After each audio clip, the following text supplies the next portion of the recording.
மாவட்ட பிரதிநிதி அண்ணன் அன்பு முத்துமாணிக்கம் அப்போது சிறப்புரையாற்றுவார். இன்னைக்கு 13 வயசு பையன் விஜய், சிம்ரன் இப்படின்ட்டு போவான். ஆனா தன்னுடைய 13 வயதிலே தன்னுடைய மொழியை காக்க வேண்டும் என்பதற்காக தலைவர் கலைஞர் அவர்கள் முதலாக கவிதை எழுதினார். அந்த கவிதை தான் ஓடி வந்த இந்தி பெண்ணை கேள், நீ தேடி வந்த கோலை உள்ள நாடு இதுவல்ல ஓடிப்போ என்று தலைவர் கலைஞர் அவர்கள் எழுதினார். அன்றைக்கு ஏற்பட்ட போராட்டம் 1965 மிகப்பெரிய போராட்டமாச்சு.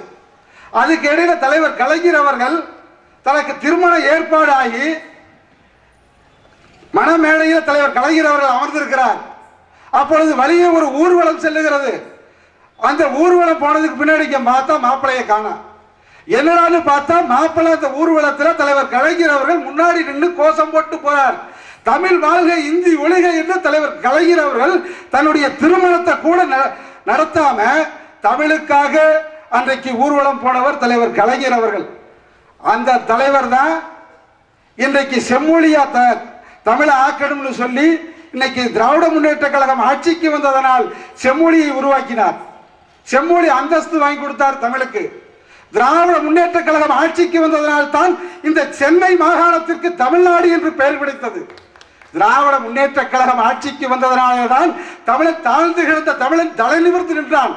தமிழன் தன்னிறைவு அடைவதற்குண்டான அத்தனை சட்டங்களும் திராவிட முன்னேற்ற கழக ஆட்சியிலே தான் போடப்பட்டது. தமிழர், தமிழ்நாடு இது மூன்றும் திராவிட முன்னேற்ற கழக ஆட்சியினால் தான் வளர்ந்தது. ஆனால் ஜெயலலிதாவும் இன்றைக்கு வீரவணக்க நாள் கொண்டாடுகிறார் என்று சொல்லுகிறார்கள். ஜெயலலிதா கொண்டாடுவதற்கு என்ன தகுதி இருக்கிறது? தமிழர் தினம், புத்தாண்டு பொங்கல், அந்த பொங்கலை தலைவர் கலைஞர் அவர்கள் பொங்கலை கொண்டாடணும், தமிழ் புத்தாண்டா கொண்டாடணும்னு சொன்னா அது இல்லை, சித்திரையில தான் கொண்டாடணும்னு ஒரு சட்டம் போடுற தகுதியினால உனக்கு அந்த வீர வணக்க நாள் கொண்டாடணும்னு தகுதி வந்துருச்சா? இல்ல செம்மொழி ஆய்வு நூலகத்தை ஜெயின் ஜார்ஜ் கோட்டையில தலைவர் கலைஞர் அவர்கள் திறந்து வச்சாரு. அந்த கோட்டையை இழுத்து மூடிய அதுக்காக உனக்கு அந்த தகுதி வந்துருச்சா? எந்த தகுதியும் இல்லாத ஜெயலலிதா இன்னைக்கு வீர வணக்க நாள் கூட்டம்னு அவங்களும் நடத்துறாங்க. நடத்துறதோடு மட்டுமல்ல, இந்த நாட்டில் பல காட்சிகளை நிறைவேற்றிட்டு இருக்கிறாங்க. சொல்றான், இந்த ஒரு பொங்கல் அப்ப ஒரு அவனுடைய ஆண்டு விழாவை நடத்தி சொல்றான், ஜெயலலிதாவிற்கு ஒரு முடிவெடுக்கிறதுல ஜெயலலிதா ஒரு இரும்பு மனிதரை போல செயல்படுறாரு. ஜெயலலிதா முடிவெடுக்கிறது ஆணித்தரமா இருக்குது. இப்படி இருக்கிற ஒரு சூழ்நிலையில சசிகலாவை அந்த அம்மா துரத்தி விட்டது மிகப்பெரிய ஒரு வீராங்கனை, சமூக வீராங்கனை. இவங்க பிரதமராகிறதுக்கு கூட ஒரு வாய்ப்பு இருக்குது அப்படின்னு சொல்லி சொல்றார். தன்னோட வீட்டுல ஒரு பொம்பளை தனி கவர்மெண்டே நடத்திட்டு இருக்க 6 மாசம். இத பாக்குறதுக்கு யோக்கியம் இல்லாத ஒருத்தி இந்த வீராங்கனையா வீட்டுக்குள்ளேயே இருக்கா. தனியா மந்திரிகளுக்கு 5 கோடி வாங்குறா, எம்எல்ஏக்களுக்கு 1 கோடி வாங்குறா, பூரா பையனை கூட்டி காசை கட்டியிருக்கா. அங்க டோக்கன் சிஸ்டம், 6 மாசம் இவன் மந்திரி, அடுத்த 6 மாசத்துக்கு டோக்கன் கட்டுறையா இல்லையான்னு இப்படி நடந்துட்டு இருந்திருக்குது. இத ஒரு வீட்டுக்குள்ளேயே இருந்து நடந்திருக்குது. இத கண்டுபிடிக்க முடியாத ஒரு ஜெயலலிதா, ஒரு நாட்டினுடைய முதலமைச்சர், இந்த நாட்டில் என்ன பிரச்சனையை அவங்க சமாளிக்க போறாங்க? தலைவர் கலைஞர் அவர்கள் கடலூர்ல தானே புயல் தாக்குச்சு.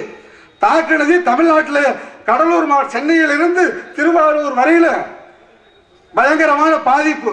அங்க இருக்கிற மக்கள் பூரா உண்ண உணவில்லை, உடுக்க உடை இல்லை, இருக்க இடம் இல்லை. 100 ஆண்டு காலம் வளர்த்த பலா போன்ற மரங்கள் எல்லாம், முந்திரி போன்ற மரங்கள் எல்லாம் சாய்ந்து வாழ்வதற்கு வழியற்று கிடக்கிறார்கள். அவர்களை பார்க்கறதுக்கு, அவர்களுக்கு ஆறுதல் சொல்றதுக்கு தலைவர் கலைஞர் அவர்களுக்கு முதலமைச்சர் அதிகாரம் இல்லை. தலைவர் கலைஞர் அவர்கள் ஓடி ஆடி வேலை செய்ய இளைஞர் அல்ல. தலைவர் கலைஞர் அவர்களால் நடக்க முடியாது. ஆனாலும் 300 கிலோமீட்டர் சக்கர நாற்காலியில போய் ஒவ்வொரு தமிழனையும் பார்த்து ஆறுதல் சொல்லி 50 லட்சம் அறக்கட்டளை சார்பா நிதி கொடுத்தார். ஜெயலலிதா உடனே பண்றாங்க, இவர் நிதி கொடுத்தாரா? அவங்க இந்த வடிவேல் படத்துல மின்னல் வர்ற மாதிரி 10 நிமிஷத்துல சென்னையில இருந்து திருவாரூருக்கு போயிட்டு அங்க ஒரு 10 பேருக்கு நிதி பண்ணிட்டாங்களா? அவங்களும் பண்ணிட்டாங்கிறாங்க. அங்க தமிழன் வாழ்வதற்கு வழி இல்லை. பொங்கல் அன்னைக்கு தலைவர் கலைஞர் அவர்கள் வேட்டி சேலை கொடுக்கிறார், பொங்கல் பரிசு கொடுக்கிறார், பொங்கல் அந்த பண்டங்களை எல்லாம் கொடுக்கிறார். அப்படிலாம் நடந்துட்டு இருந்த இந்த கவர்மெண்ட்டை தூக்குனதுனால இன்னைக்கு ஜெயலலிதா வந்து இந்த ஆட்சியில உட்கார்ந்ததுக்கு பின்னாடி அங்க கடலூர்ல தமிழ்நாடு முழுவதும் நீ வேட்டி சிலை கொடுக்க வேண்டாம், கடலூர்ல எதுவுமே இல்லாம அனாதையா அம்மனமா நிக்கிறானா என்னுடைய இனத்துக்காரன் என் தமிழ, அவனுக்கு நீ வேட்டி சிலை கொடுத்துருக்கலாமே, அவனுக்கு நீ பொங்கல் பரிசு கொடுத்துருக்கலாமே, அவனுக்கு நீ பொங்கல் பண்டங்கள் கொடுத்து அவனை நீயும் பொங்கல் கொண்டாடுறான்னு சொல்லியிருக்கலாமே. ஆனா அதான் நீ செய்யல. முதுமலையில யானைக்கு பட்டு சேலை, யானைக்கு பட்டு வேட்டி, யானைக்கு பொங்கல் வச்சு கொண்டாடுறைய நீ மனுஷியா இல்ல யானைக்கு பொறுத்தவளா? இந்த நாடு இன்னைக்கு தலைவர் நம்முடைய மாவட்ட கழக செயலாளரை வந்து கேஸ் போட்டு உள்ள போட்டாங்க. அவரு வந்து எதுக்கால நிக்க சண்டைக்கு வரணும் பேச மாட்டாரு. அவர் ஒருத்தரை குறுகாட்டி போற வச்சு அடிச்சு பண்ணினாருன்னு சொல்லி ஒரு கேஸ். அவன் யாருன்னு கேட்டா அதிமுக ஒன்றிய செயலாளரோட பணத்தை அவர் வந்து டெய்லி கொண்டு மூலூர் ஒன்றிய செயலாளர் டெய்லி கொண்டு அவங்க கம்பெனி பணத்தை ஈரோட்டில் கட்டுவார். அதை வந்து 2 வருஷத்துக்கு முன்னாடி வழிப்பறி பண்ணி அந்த கேஸ்ல மாட்டினவங்க அவனை பிடிச்சு இவர் மேல ஒரு கேஸ் கொடுக்க சொல்லி அந்த கேஸ்ல வந்து ஒரு 420 இவர் மேல ஒரு கேஸ் கொடுக்குறான். அந்த கேஸ் கொடுக்க வச்சது யாருன்னு கேட்டீங்கன்னா செந்தில் பாலாஜி, கரூர் அமைச்சர் இருக்காருல, போக்குவரத்து துறை அமைச்சர், அவர் கொடுக்க வச்சிருக்காரு. அவரு ஏன்னா ஜெயலலிதாவுக்கு தெரியாம ராவணன் கூட லிங்க் ஆயிட்டார். ராவணன் கூட லிங்க் ஆனால நீக்கல் பட்டியல அவர் பேர் முத பேர்ல இருக்குது.